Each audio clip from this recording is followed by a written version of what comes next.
Hi folks, I'm Nathan with Two Guys in a Ride, and today we're out here at the Apple Valley All Ford Car Show, and we're here with Phillip, and we are here with this beautiful 1970 Ford Torino GT.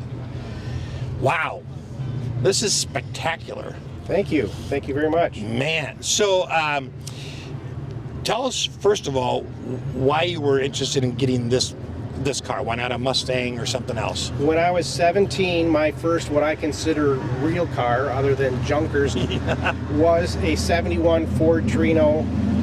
It wasn't a GT, it was a Torino 500. Okay. And I did massive amounts of body work to it. I put on new quarters, new doors, fender, all kinds of things. Painted it up. It took me about 2.5 years to get that done. Okay. And you know, then time goes on, had to get rid of it. Got a family, you know, that type of thing. I know how that goes. So you get to a point in time and you're like, hey, I can afford a Torino again. I can afford a nice car. And so the Torino that I had originally is what drew me to this. Okay, wow, what a neat story. I find that myself too. You know, the cars I really like are the ones that I admired either as a child or drove earlier in my life. That's really neat. Okay, so this car has been modified. Yep. So what did it start out with? Was it a GT when it started out? Yeah, a GT is designated by the body lines in the back. Okay. So you really can't change that. Okay. But this started out in California. It's built in San Jose. It was delivered to a dealer in Huntington Beach, California.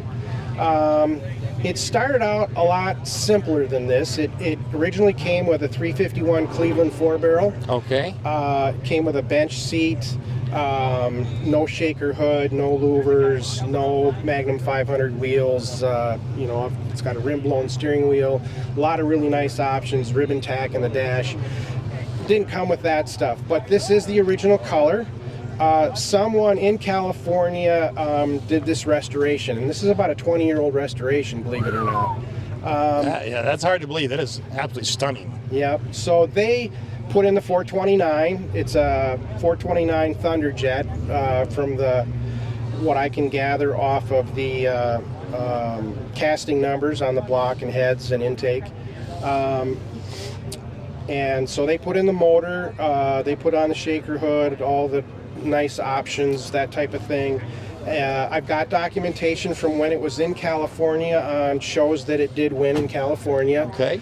From there it went to Mesa, Arizona, and I'm not really sure how it got from California to Mesa, but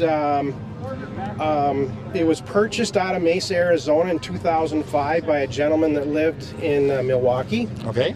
He had it transported to Milwaukee. He owned it for 8 years, and in 2013 I started my search for a Torino and found this, believe it or not, on eBay.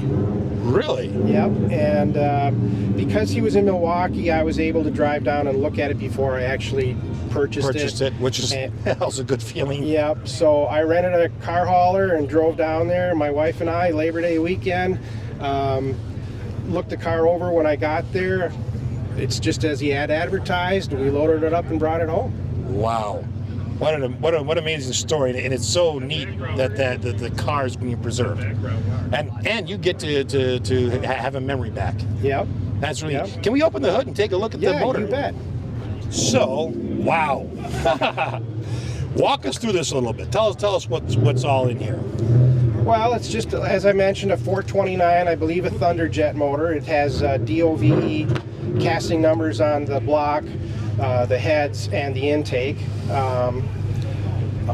So it's the tamer of the 429s, actually, because there are 3 429s available in this year. You can get the Thunderjet, which was rated at 360 horse. Okay. The Cobra Jet, which is rated at 370 horse, and then you could get the Super Cobra Jet, which is rated at 375. Okay. And they had minor differences between them. Has the shaker hood. I love that. You know, when I was looking for my Torino, there was certain things that it had to have. Okay. And the shaker was one of them. I just really wanted a shaker. It's got power disc brakes up front, air conditioning, power steering. And that would have all been available. Actually, the car came with all of that stuff. So, yep. So how much, since you've bought it, how much work have you had to do, or was it really just in such good shape? It was pretty much like this. I've done a few things. Because you're obviously very talented when it comes to work with cars. You did that when in your youth. So yeah. I've added a couple other little options. I added turn signals that are sequential. Yeah. Nice. I've because the GT had slightly different taillights. Yes, the GT had a honeycomb all the way across the back. So I've done a few minor things. I've recently purchased a set of hideaway headlight assembly for it. Okay. That I'm in the process of getting restored, and then I'm going to put them on. I changed the rear end. It was originally geared as a 373, I believe. Okay. And it was just a little bit tough at 65 miles an hour. You know, you're up around 3,500 RPMs. So I changed the rear end and brought that down to 325s.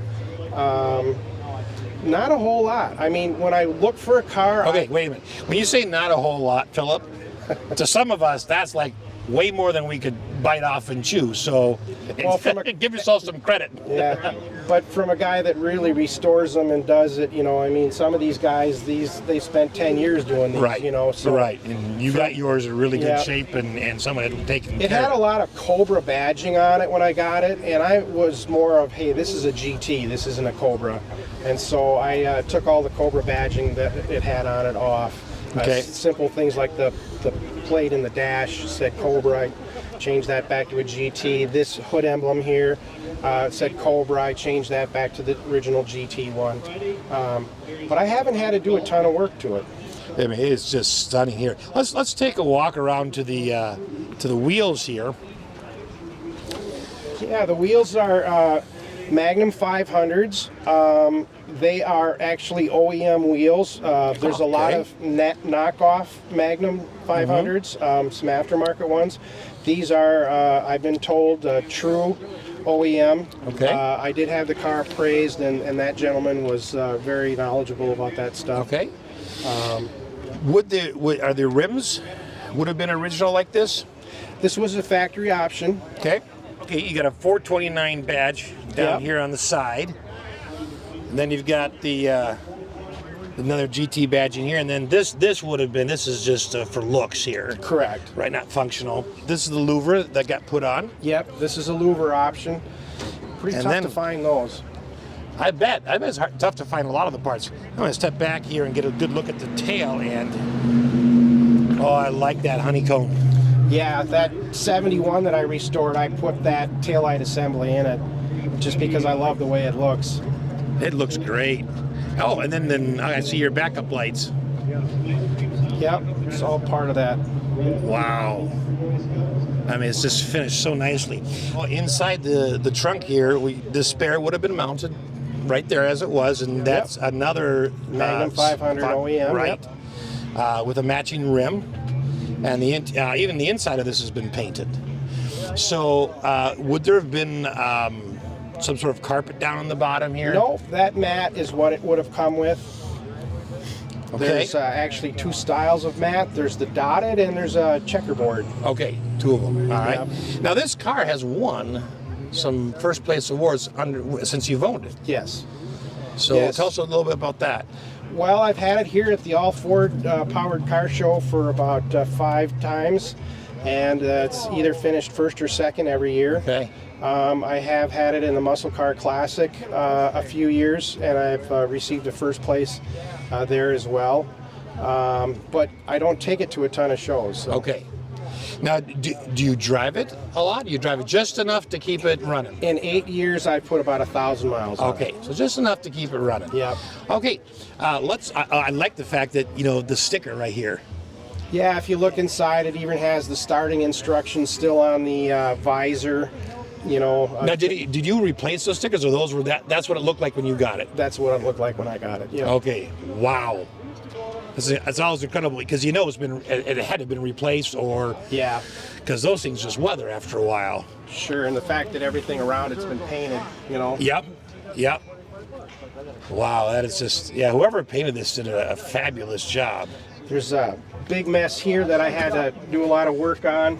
I don't know if we can see it, but because it was a California car, it has California emissions. And Oh, sure. most cars that were delivered anywhere else, the gas tank vented right next to the fill. It was just a hose that came up and it Okay. was right next to it. This is vented through here, comes up, goes underneath, and back up to this side, and is vented in the trunk. They wanted to make sure no vapors Got in. got into the atmosphere. So on the interior, it was already refinished when you got it. Correct. Okay, but the color and the style of the seats would have been. It originally one of came the with options? a bench seat instead the- of the buckets. In the front, really. Yep. Okay. So the bucket seats and console were added. The shifter was moved from the column down to the floor. A ribbon tack. This is what they call a ribbon Yeah, tack I in was the dash. noticing that. That was added, and then it has a rim-blown steering wheel where you squeeze this anywhere around here and it'll honk the horn. Anywhere around the rim. Yep. Huh. So that was another option. So those things that you mentioned would have been options. Yeah, they are all Ford factory Yeah, options that okay. you could get. It just wasn't on this particular car, Wasn't, and someone yes. changed it. It was Well, added. I like what they did. Very Now, much so. was yours similar to this, or did your original one have bucket seats? Or My bench? original one had a bench seat. My original one was not a GT. It was That's right. It was That's a right. Torino 500. So it has the different lines here in the roof where the back windows meet the trunk. What kind of a transmission? It's a C6 automatic, Okay. and it came with that originally. Originally, okay. And I really like that you call it a ribbon tack. Yep. That it's just interesting because I know on a sports car you would think now RPMs are the biggest deal. You want to see them, and back in the Yeah, 70s they kind of you see either didn't 'em- have them or they tucked them away in a corner. Yeah, or you see a lot of them where they added the aftermarket one to the steering column, you know. Okay, it came with a radio.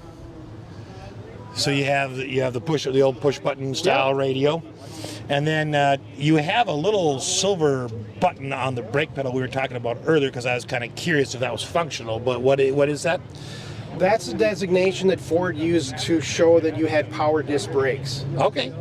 So that's all that does is let you know that it has power disc brakes. I think it might even say that. I probably do. There's some writing around. Yeah. I can't see it from Yeah. here.